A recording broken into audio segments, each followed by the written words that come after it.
Have you ever wondered how Friday Night Funkin' went from this to this?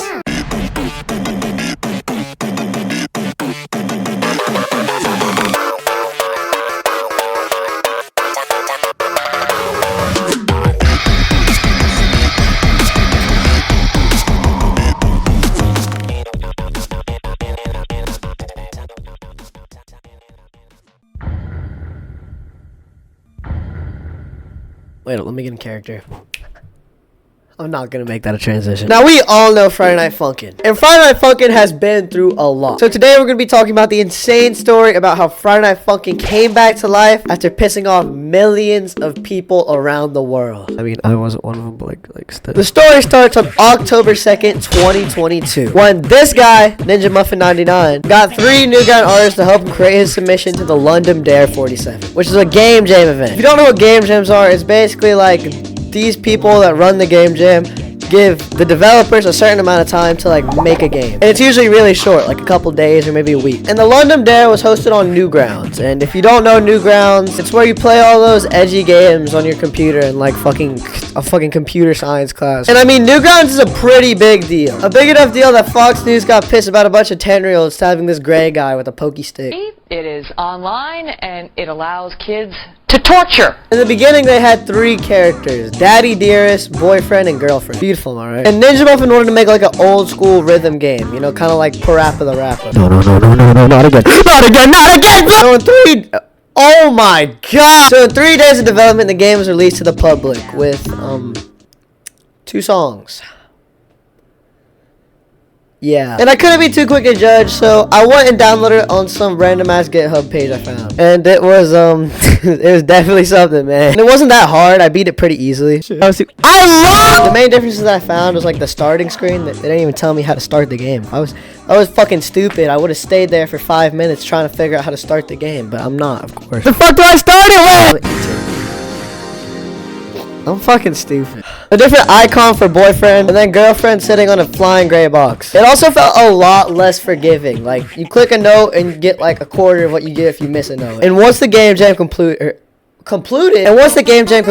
it got super popular. It won with flying colors, man. Like, I don't think there was much competition. I played the other game, and like it was alright, I guess. They didn't get anything for winning. Kind of messed up. It was more kind of like a situation where like, hey, you wanna make a game for me that I'm gonna show to a bunch of people, and you have to make it. Yeah, sure. And with all this popularity, Ninja Muffin got to work. I mean, they already planned to like update the game before they got a little popular. But still, it was a big incentive, I swear. Okay, so this is me in post, but I literally searched for like an hour trying to find like a beta release or like an old release where it's just week 1. And I thought I found something like you're gonna see right here, but apparently it just wasn't working. It just wasn't at all. So I guess I'm just gonna put the new release, and then just know that it was only week 1. Okay, it was only week 1. And 2, don't forget about after months full of work, they released the game with a way better interface. Like it was 10 times better. And week 1, which felt much more polished. I also had tutorials. I forgot about that. It really gets your dick hard, you know. Why did I put that in the fucking script? And with this update also came a collab with Sir Pello, okay, the guy that made this dumbass meme. I'm never gonna forget this. And also he made Spooky Month, more importantly, because that's what the week's based off of. I'm being real. I watched Spooky Month while researching for this video, and the quality of that has gone up so much. It is insane. It's like actual like Disney animation. Actually, it looks better. It looks better than Disney. It's fucking impressive. They also got Pico, which was a little controversial to say the least. I put that in the video. But Friday Night Funkin' was like right here in popularity before. Now it's like up there. I can't even reach it, man. Holy shit. Everyone and their overprotective dad, who was purple for some reason, was playing Friday Night Funkin'. Especially with the release of week 4. The most important song being MILF. I mean, it was a good song in itself. It was catchy and had like all the 10-year-olds like dancing in their fucking school talent shows. But the most important part of the song is right here.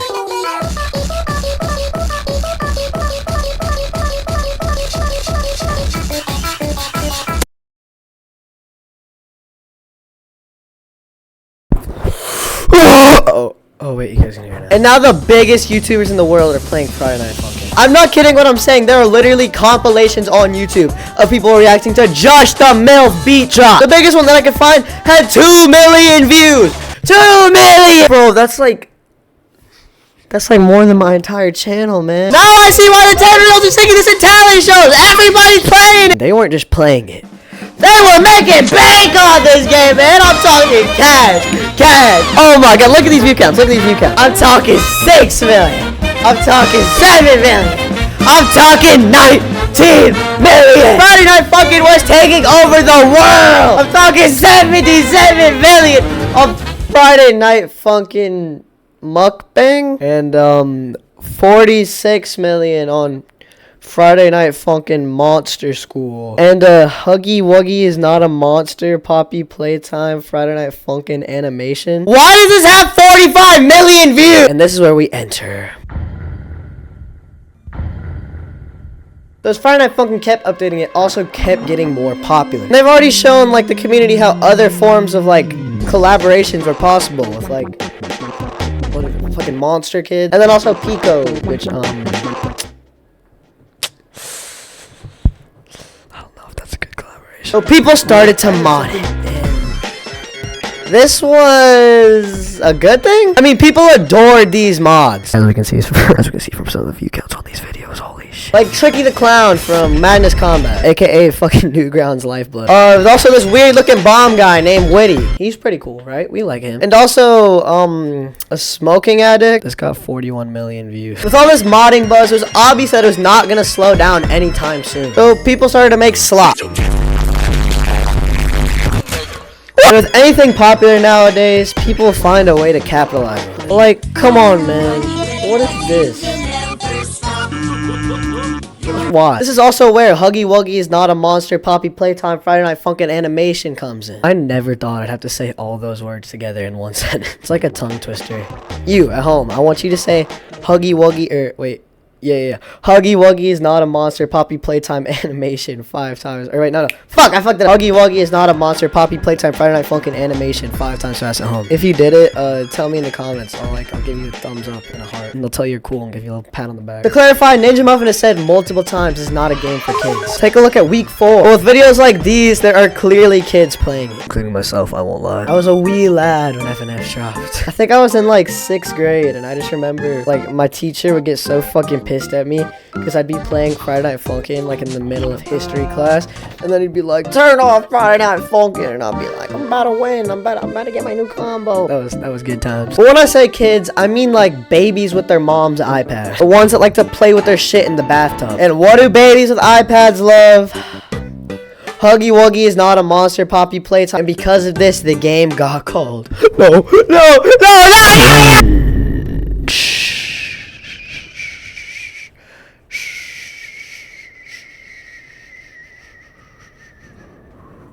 I have in the script, it just says cringe and then make it funny in brackets. Like, be honest, if you hopped in a call with 5 people that are all chronically online as me and asked them what they thought of Friday Night Funkin', like 4 out of those 5 people would be like, dude, that's cringe as fuck, man. That's cringe as fuck. Why are you playing that, bro? Why are you playing that? Is that where Huggy Wuggy is not a monster? Poppy plays. I gotta stop. The game itself wasn't cringe, but with a community like that, even I would agree it was cringe. It's like what happened to another one of my favorite games, Undertale. We're not gonna get into this though. That's a different video. Actually, if you want to watch a good video on that, go watch Super Eye Patch Wolf's video. It's called What Did the Internet Do to Undertale? I fucking love that video. But there's also still good in the community. I've seen some fan projects that are just genuinely impressive, and I've also seen. But the impression that most of the community gave off was Sayori versus Horror Mickey. Why is this a thing? So even though there was good content out there, the average dude are gonna think these 2 mods are like the same exact thing. And the slop was well made, I'll say that. Well, most of it. But also another problem is that the mods aren't very beginner friendly. Like the average guy who just beat like the Friday Night Funkin' base game isn't gonna be able to just go like hop in and beat Matt 2.0 first try. Or maybe they can, I don't know. For example, I looked up beginner Fnf mods, and the second mod this video recommended to me was called Doki Doki Takeover. So I decided to give it a try. I'd play a couple weeks and see how difficult it is. And I'm not kidding when I say this was the 3rd song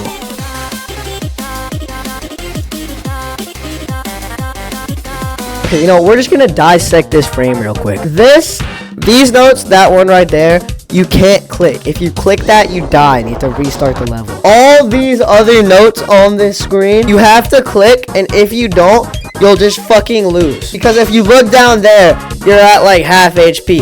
So if you miss 6 of these notes out of like the fucking 100, you just lose. I'll link that video in the description though if you want to give it a try. I can give credit and shit on you. What can I say? I'm a good YouTuber. So like, yeah, the average shit-eating iPad baby isn't beating that anytime soon. And also the average guy isn't beating that anytime soon. So it leaves little room for people to enjoy. What do the iPad babies do? They go straight to YouTube, where they can watch people play these mods because they can't do it themselves, which then takes away all the fun from the mod. So then these iPad babies are just getting brain rot because they see all this other content that's like really bad as well, but also they see this good stuff, so they get addicted, and then they start watching fucking Huggy Wuggy Poppy Playtime is not a monster anime. And for like every good piece of content, there was like 2 bad pieces. And I mean, there's some really good stuff out there. My personal favorite has to be the one you're seeing right now. Don't look complacent, wearing those rags, you ain't adjacent. It gives that like, it gives like a nostalgic feeling. Like I'm playing it and I'm thinking like, oh, I'm in a Discord call at 4:45 a.m. on a fucking Sunday night and I have school tomorrow.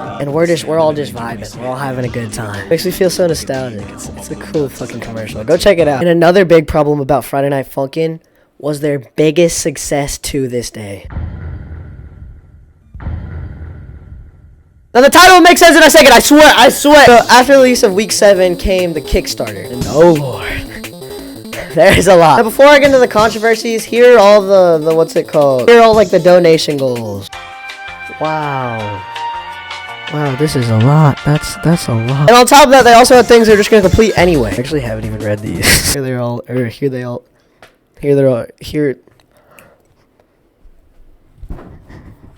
though. Whoa. No way, that's a lot. This is insane. And that's a lot, but like $1.8 million. Like Friday Night Funkin' is big, but they're not that big. I mean, the most funded game on the planet was $6 million. Is Friday Night Funkin' really worth $1.8 million? So the game raised $2.2 million. And now they have all of this and this. That's a lot, which adds up to like 20 plus weeks and like a lot more. Like this is too much. With all these promises, $2.2 million and fans across the world. Can these 4 people really keep up with all the attention and give consistent enough updates to the backers and also the actual game where they can please every one of their donators? No. They can't. And I cannot stress enough, this is a team of 4 people. Like, so they should have responsibilities because they have all this money, which, you know, they asked for this. But still, that is a lot on 4 people. I think they've recently expanded to add some of the mod developers. It's actually a really cool idea. But with all that pressure comes work. So they got to work. And they gave consistent updates on the Kickstarter page, which made everybody happy. The fans, the donators, everyone. Just like this one that reads, Kawaii Sprite has a butthole that's freaking tight. Hell yeah! And after, what, how many fucking minutes are we into this shit? That many. We're getting into the crack cocaine. So, this is editing me again, and I just had to say, I fucked up. It wasn't crack cocaine, it was just cocaine.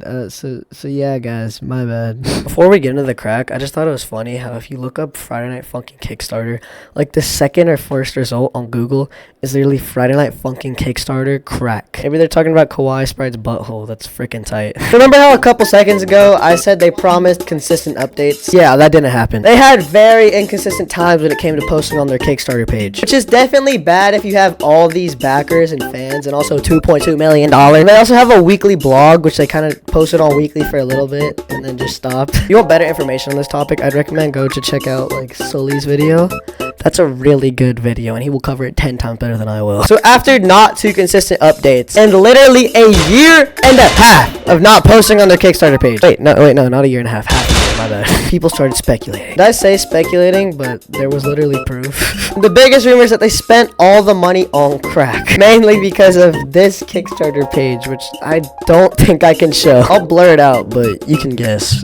You can guess. I like to think they just hired Walter White and Jesse Pinkman. That's all they spent with the money. me. And I mean, I see why people thought this. You give 4 irresponsible adults that are also newground devs, which are probably like the most irresponsible you can get as a human being, literally millions of dollars. Can you put it past them? I mean, like, they shouldn't, but like, you know. But after enough pressuring, they finally cracked, sending a post basically saying, yo, this is like way harder than we thought, my bad. They also said it's 1,000% not dropping in 2023. I don't know why they thought that, unless they were just like making the songs like spoons and drumsticks. Like that one guy who just randomly screamed toast and played on a fucking toaster. I used to love that shit. Anyways, like the video I mentioned earlier, it was not looking good for FNF devs. So with lots of pressure and lots of angry fans, they had to fight back.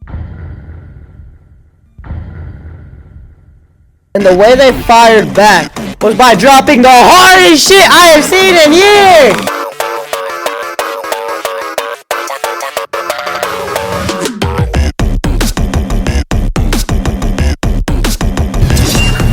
Just look at this, look at this. With Friday Night Funkin back in the conversation due to the amount of rumors and like YouTubers making videos on this, they made everyone happy. Adding a full new week, multiple animated cutscenes, a brand new free play screen that just has no reason to go this hard, man. Look at this. This is art. And multiple also wrecked mode songs they were talking about. Wrecked mode is basically just like Friday Night Funkin, except it was really hard, which made it really fun. They also remixed every song, which is cool. Well, every song they've made so far. They also made merge stores, better settings customization, better UI, chart editor, which is still in development, and a random cutscene if you stay in the starting screen too long. There's also a 1 to 4,000 chance that you get this death animation, which like, okay. Also, this happens.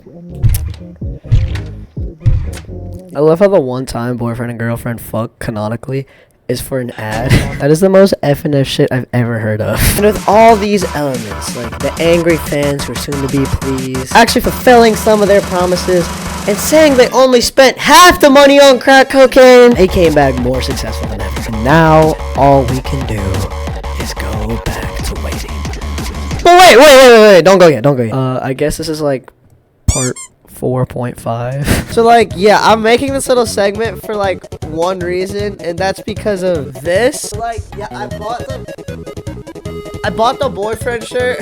This shit was like $20, so I had to put it in the video somewhere. See, the plan was at the start, when I did that little jump transition that I didn't use, I was gonna transition into V with this shirt.